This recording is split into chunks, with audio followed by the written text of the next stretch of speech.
Training camp season is over, but for some reason, we're still talking about the Browns, and we're still on Shedeur Sanders' watch. I got a few clips from today's practice. Then after that will be a few clips from yesterday's practice. And then I'll have some of the clips from like the last training camp practice on the back end. So I can keep talking ball about the Cleveland Browns. But we're on Shedeur Sanders' watch. A little bit of new news, some things I want to bring up. But before we dig in, you need to click that subscribe button right now because we're looking at practice every day almost. Usually it's wrapped up by now, but things just keep coming up, especially with the Browns. They keep us ready. But if you want to see what your players are doing behind the scenes at practice, it's right here. Training camp, OTAs, minicamp, rookie camp, right here every single day. Plus, fantasy football analysis. That's really what this channel is for. Click that button, stop missing out. We are looking at Shedeur Sanders today, what he's doing in practice. Not much was relayed of what went down, but we were looking at the practice clips. The Browns brought in Raheim Sanders, one of my favorite late dart throws. And he had some moments with the Chargers where he looked good. That's going to be rather interesting. Let's watch the clips. We'll loop this and keep talking ball. There's Flacco. Flacco's going to be very interesting this year because he always is very interesting because he's Dr. Jekyll and Mr. Hyde. Sometimes you get him just cooking, and other days he's cooking interceptions. There's Shedeur right there. Looking solid. Here we are again. Basically, the beat writers are getting the drills from the beginning of the practice. There's Flacco slinging it out there. Looking solid. Isaiah Bond.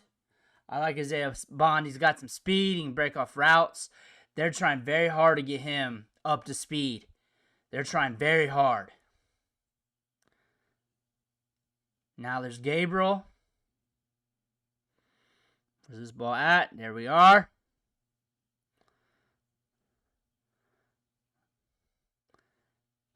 Back to Flacco. That's your QB1 for this team for right now. For the moment. Now we're just Shedeur. Mouth's dry. I'm kind of like slurring the sure and Shedeur. There we go. Back to Gabriel. Slinging it. What happened there? That camera angle, that ball wasn't there. I can definitely say that. What happened there? There we go. There's more Shedeur. There's the feet. Looks like we're into yesterday's clips. Honestly, he's killed it wire to wire. Rookie camp, OTAs, minicamp, training camp, first preseason game, second preseason game, questionable. And I'll just say questionable because that offensive line, all those guys cut. All those guys cut. On top of that, you got to give him his props for that. On top of that, too, like they need to get him more work, more opportunities. And we've been saying this from the jump. We've been saying this all training camp long. We'll be watching practice, as in watching the beat writers' live tweets. And it was those back-end practices, joint practices around that time. And we're just waiting for him to come in. And the practice before, he was like 70%. And he just keeps rocking it, 70, 80%. And we're waiting for him to come in. And it's like an hour in. And then we finally get to read his name off the live tweets. And in that practice, he rolls out good. But then I come out on the video and say, hey, it's not so good, guys. It's not so good. And then people debate on that. Ooh, that's a miss. People debate on that because they see the numbers and the completion rate, but they weren't letting him get the rep. He should be getting more reps. He's a guy that right now needs development. He's a young man that is really intelligent, has high-level football IQ. I bet you if we sat there on a board or tape, he can just spit out what's going on, what to do with the ball, sees the defense, all that. Has a great understanding. He just needs to have a lot of reps at NFL speed to realize how legit NFL speed is. The pass rush, the change of coverage, the windows opening and closing, what he can and can't do, what he can get away with and can't. And so He just needs a lot of growth and development in that, which is what we said when he came out of Colorado, and that just seems to be the case. This is a quarterback that can play in the league. Shedeur Sanders can play in the league. He can definitely do that. He can be a starting quarterback in the league. He's going to need more reps and more opportunity. He's going to need more reps and more opportunity. Like, you can't have him throwing equipment, guys. You can't have him working with the 3s and 4s, because that's just, the timing's not there, especially when you earned it. Especially, you rocked it out with the 2s. But is he physically talented enough to be a starting quarterback in the NFL? I still believe that answer is yes. Gabriel looked good in that last preseason game. But the thing is, there was practices where balls were getting batted down. There was picks. Completion rate is like 20-some% in those practices. Wire to wire. May, June, July, August. Like, every day is a good practice. Every day is a good practice. Every day is a good practice. No opportunities with the 1s. No opportunities. No opportunities to get that speed of the game in. No opportunities. So you're playing, like, a lot of those offensive linemen, a lot of those players, not all of them, but some of them, or a lot of them, like, a lot of those players you've been playing with, not just offensive linemen, like, they ain't good enough to play for Colorado. Like, that's the thing. But that last preseason game, a lot of people want to throw away the good and just look at that. And there's work to do. But the main take here is he needs more reps. He needs more opportunity. He needs more opportunity in practice. He needs that with the 11 versus 11s. Like, we were live tweeting, reading all those, seeing the plays come down, and we're waiting and waiting and waiting. And like, when's he coming out? When's he coming out? I go over the tweets with you. I wasn't making it up. And we're like, the opportunity wasn't really there. So, of course, you're going to catch those moments when you're playing behind the Jags that got cut. Of course that's going to happen. Was he 100% perfect? No. No, we covered that too. We covered Dan Orlovsky covering the tape. We had that in 2 videos ago where he could have been a little bit snappier with the reads in those situations. If you go back to the Carolina game, the things that you liked were there weren't a ton of moments of holding on to the football. The ball came out of his hands relatively quickly. He saw the defense really well. He was proactive rather than reactive.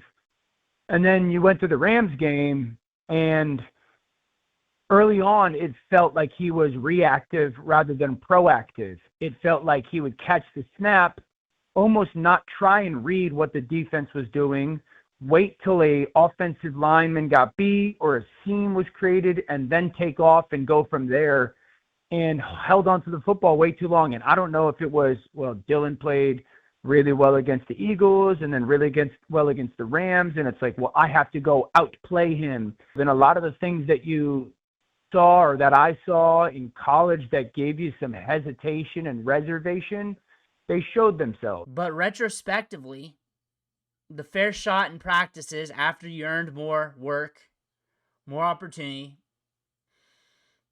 to button down that, and the development of the coaching staff just wasn't there. Just wasn't there to help him develop.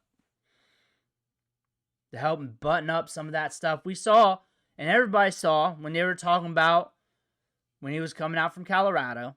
We had an opportunity, though, because this is a quarterback with a lot of upside. He can start in the league. He can start in the league. Hearing a lot of good evaluators say that, even after what we just saw. I believe that. We can start in the league. Now he's going to be great. Just let him grow up. He needs to grow up a little bit. That's what he needs to do. He messed himself up. All the bragging and all the trash talking and telling people what he's going to do and what he's not going to do. This is a great, great situation for him to be in. He's lucky. He's got a guy like Joe Flacco that he can go in the room with every day and work and learn how to be a professional. But this kid is a passer. And in Cleveland, with the weapons that they're going to, continue to, establish on the team, it's going to be great to see the Browns. And when he finally gets his opportunity, it might not come this year or next year, but eventually I think it will come. Now, if you're thinking about what could happen, now we're in older clips, so if it even matters to you. What could happen this year and I'm trying to guess. My guess on yesterday's video was we're going to get somewhere down the line, weeks 10, 11, 12, and Flacco might have a good run this year. He might play well. He's Flacco. He has those moments at times where he plays well, he's lights out, he can move the offense.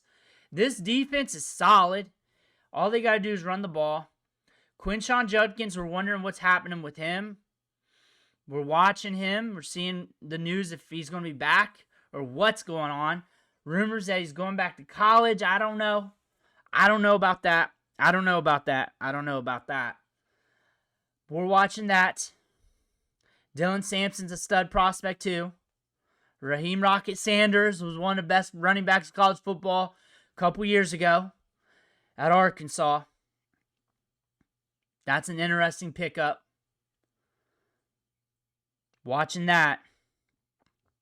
They also added Malachi Corley today, or yesterday. I got my hours mixed up. Big physical slot receiver. Steve Smith called him the Yak King. So you added Bond, you added him. You got Raheim Sanders. They added some names. They added some names to help this team. Malachi Corley, if he can get up to speed and be used in the slot,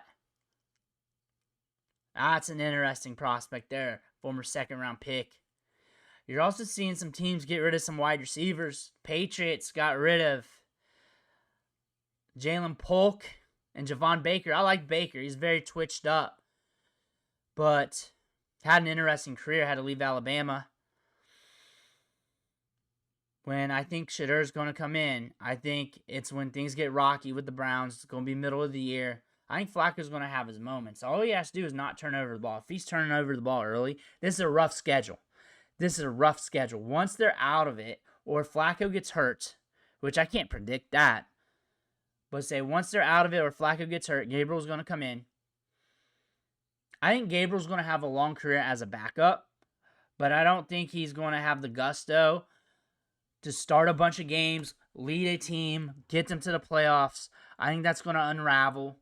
I think he will unravel. You let him get out of script.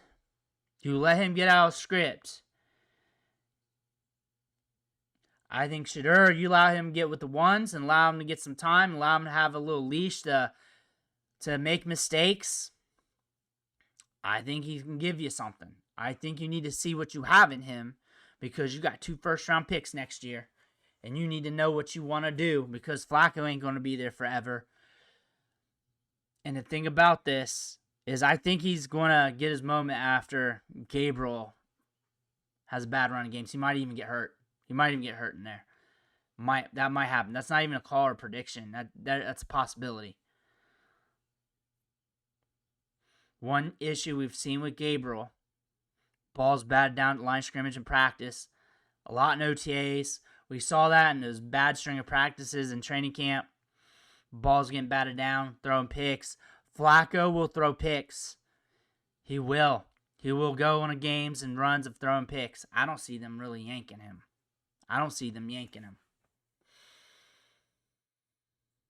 I think you're going to see Shedeur somewhere. I think you're going to see all 3 quarterbacks starting. I think that's what's going to happen. You're going to see all 3. You're going to see some of that when Gabriel comes in. It's going to be somewhere down the line. And then Shedeur's going to come in and it's going to erupt. No, more news. They brought in Bailey Zappe, depending on what announcer you've listened to throughout the years. Practice squad quarterback. Has been around the league. Has been with the Browns. He's dependable. He can run an offense.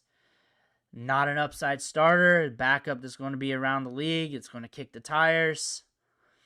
If a deal gets done with one of these quarterbacks or they feel like they need to make a move or something, maybe that happens, but I doubt it. I think that's just more depth just in case things happen. Just in case injuries hit. Just in case, I don't know what they're going to do, but that's just more depth, more looks on the practice squad. Just practice squad fodder, practice squad fodder. That's it.